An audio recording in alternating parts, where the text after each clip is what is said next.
What's up, guys? I'm doing my workout, so don't mind the bum look. So my friend does a podcast with someone. I think it's Superman Legacies, and Britt, shout out. Um, she runs the Diana and Cal Instagram page. I run the Pinterest, and someone else runs the Twitter and Tumblr pages. And they were talking about this week superwonder and hate, and why they're hated. Because traditional Superman is human. He has to be human, and anything that isn't human is bad. I mean, literally, actively in the My Adventures show, they actively make that everything that Kal-El is bad. Kryptonians are evil and bad. That, they deliberately remove that otherness about him that makes Clark actively more relatable. Because if you have an other experience, oh my god, the avenues for storytelling with Superman are endless. So I thought I'd do something a little bit fun, okay, with that idea. So let's start off with one simple fact. Superman is other. He is not unmelanated. I mean, he is unmelanated, but he's not unmelanated in the human sense.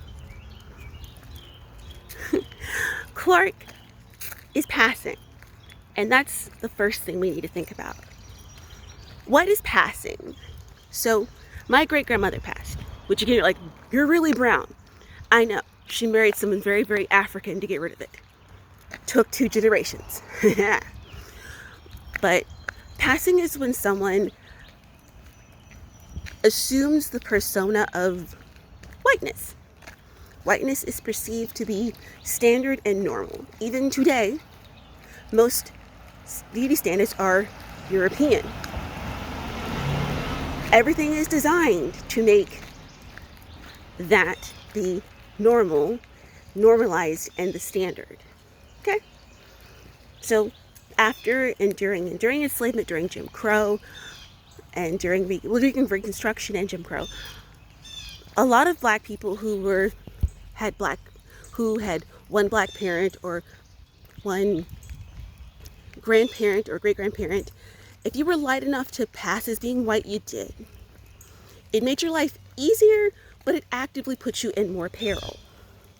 Because the moment they found out that you were not one of them, you became strange fruit. If you don't know what that is, look it up. It's a song, and it's a particular type of song that the artist actively died because she sang the song because people didn't like it because of what it talked about. Okay? Clark has a very similar position in the world. He is a white presenting alien. He looks like a human.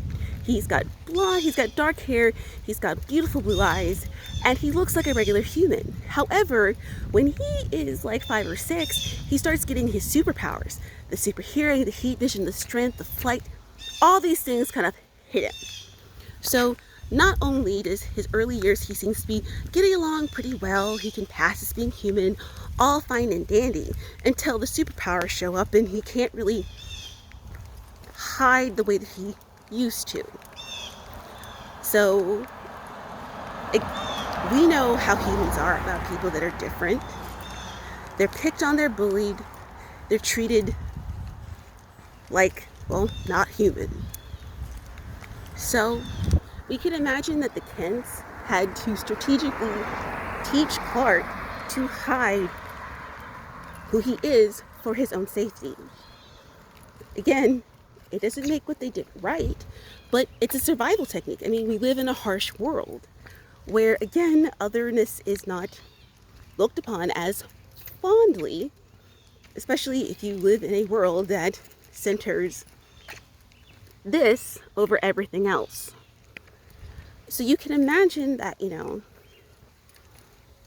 Clark at some point probably wanted to test the system.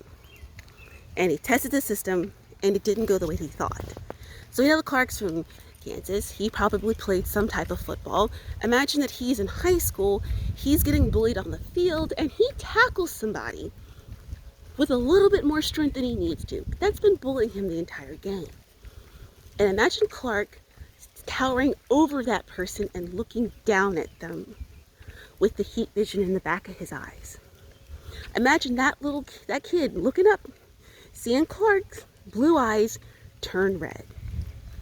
Imagine how fast that kid is going to back away from him, call him a freak, and say, "What the fuck are you?" Imagine how that's going to fuck you up when you are doing what regular football would be. Football is a slightly violent sport. You're supposed to tackle people, and the heat vision just kind of pops up. Imagine that.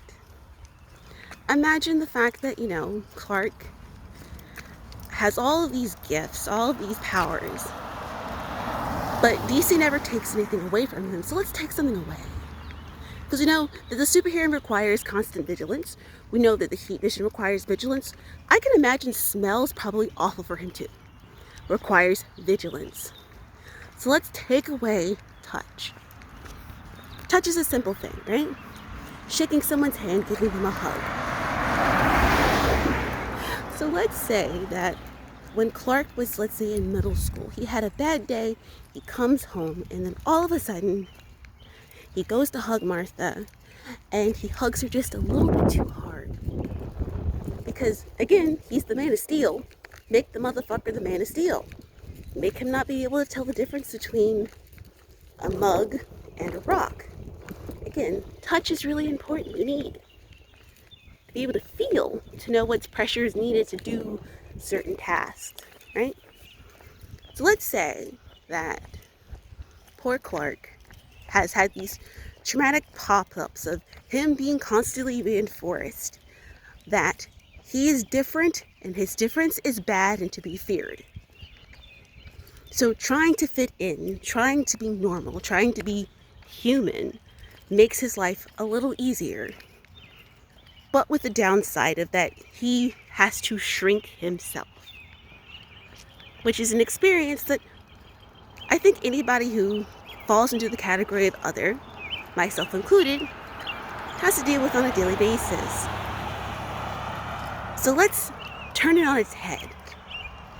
So let's say that Clark, grown man, living in Metropolis, he's working at the Planet, he rolls up to work, he gets called upstairs to talk to Perry, and Diana is sitting in Perry's office. Clark is told to observe of what to do to be a good reporter, and when he walks into the room, Diana extends her hands to shake it. Now, Diana has been told that we, in the West, we shake hands. And Clark is petrified. He's like, "Oh shit, I've avoided this like the plague. These people might think I'm a germaphobe. I'd rather them think I'm a germaphobe than to think that I'm an alien freak with super strength that can't tell the difference between your hand and a brick wall." So imagine that he goes in for the shake and he does the action of shaking someone's hand, but actively doesn't touch her hand. Now imagine that this interview goes on and that Diana is observing this person who seems almost uncomfortable in the face around the people in his office. And you can imagine that she's like, well, they work together. They must have some level of relationship, friendship. But it seems awkward around them. Now imagine that later on that day, the Justice League is needed and Superman shows up. They fight, and just like Diana has observed Clark in his office setting, she observes him as Superman. Not knowing they're the same person, but just observing that he questions himself. He's not sure. He's not wishy-washy, but there's a reservedness and a distance that he just has with everyone. So let's say the battle is over. They've done some tag teaming. And then all of a sudden, at the end, she goes to introduce herself properly. So she goes, flies down. He might be doing some interviews or something. She goes down, and she again extends her hand, because again, she's been taught shaking hands. So she, extends her hand, and it's like,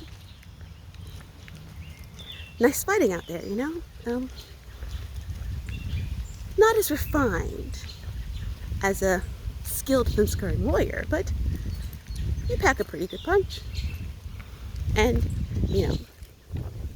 she just says, your world has called me Wonder Woman, but I am Princess Diana of Themyscira.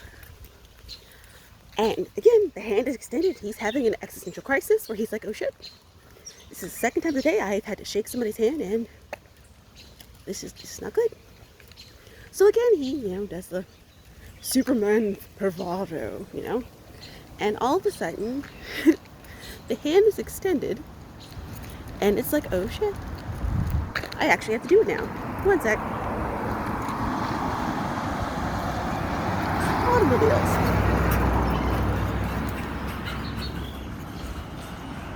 And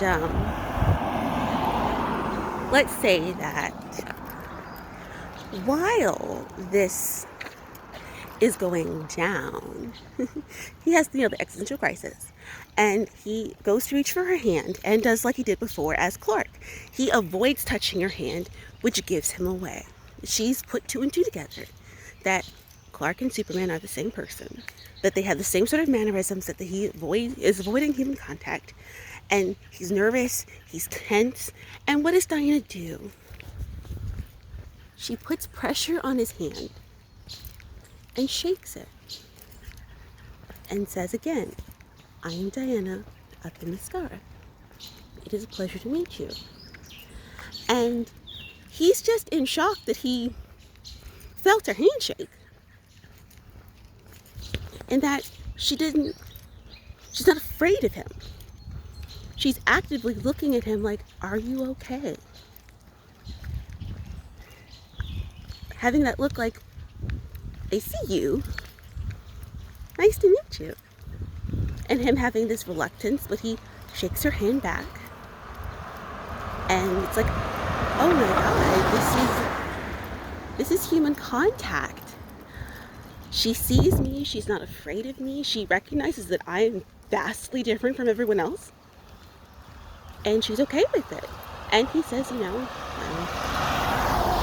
call me Superman, but my name is Kal-El. Now, that is why Super Wonder fans like Super and Wonder Woman.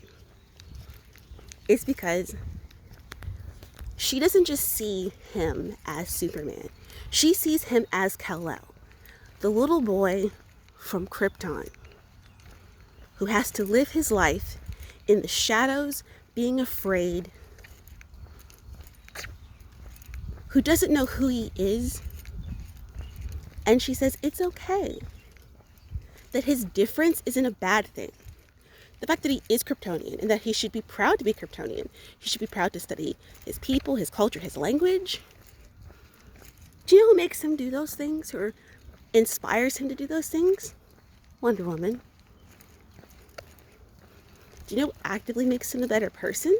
Wonder Woman. But it doesn't just work one way. Again, personal experience always shows up in writing. Again, black person here. As a black woman, I am perceived as being constantly strong, powerful, strong black woman. I was like, no, I am not. Soft life. But soft life, soft me, does not exist in a space that doesn't allow that to happen. Who always checks on Wonder Woman after a fight? Superman. Who actively makes sure that she is okay. It doesn't matter how strong she is, how powerful she is. He always asks, are you okay? A reassuring touch, a hug, a hand grab. He makes sure that, are you okay? Because Strong, powerful black woman rhetoric gets black women and brown women killed constantly. But he actively treats her like a girl, which again, as a black woman, that means something to me. Like, my partner makes me feel safe. He treats me like a girl. He understands I'm a strong, powerful, independent person. But there are moments within all of that, there's a little person who cried themselves to sleep because they had a bad day, and not a single person asked how I was. Again, he does that for her. How hard is that to understand? As Super Wonder fans, that's what we're attracted to. Their friendship, their genuine care for one another, their understanding of one another. There's no manipulation, there's no lying, there's no deceit. He is honest with her from the beginning because he sees that he has a safe space in her. Now, if you can't get that, I don't know what's wrong with you. That's a you problem. So all the hate that we receive is just laughable. Because we don't spend time thinking about them. I sure don't.